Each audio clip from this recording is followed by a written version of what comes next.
guys, welcome back to Lineup. For today's video, we are going to show you how to fix Forza Horizon 4 not launching. So if you're interested, let's start the tutorial. Now in this case, if you're having problems with launching your Forza Horizon 4 and you're not able to play the game, well in this case there are a few things that you can do here. So first is you want to ensure that you have the latest updates on your computer. So at the bottom left of your screen, go ahead and click on the search icon here, just type in updates, click on check for updates. And from here, you want to make sure that your Windows is fully updated. Click on check for updates, and if you do see an update here, make sure to install that. Now, once the installation is complete, go ahead and restart your PC and see if that solves the issue. Now, another thing that you need to keep in mind that you need to update is going to be your GPU.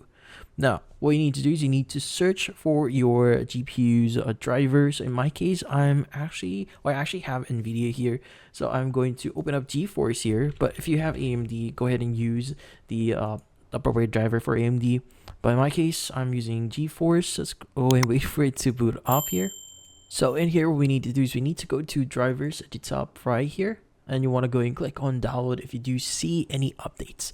Now once the update is complete, go ahead and restart the PC and see if that solves the issue. Now another thing that you could do here, which is kind of weird, but you could go ahead and still try this one, is to just basically either turn off or on your Bluetooth. So either of the method here could work, but in this case what you need to do is you need to go to your search bar again, just type in Bluetooth. And from here, you want to go and click on Bluetooth and other devices. And what you need to do is you need to turn off your Bluetooth here or on, depending on your current status. But in this case, just either turn it on or turn it off. And once you've done that, go ahead and open up Forza Horizon 4. But make sure it's first closed before turning on or off. So yeah, close Forza Horizon, turn on or off your Bluetooth, and see if that actually boots up or launches Forza Horizon 4. So this one's kind of weird, but some users report that this actually works. But in this case, that's about it. So hopefully this video was able to help you. Like and subscribe. See you then up. Thank you for watching.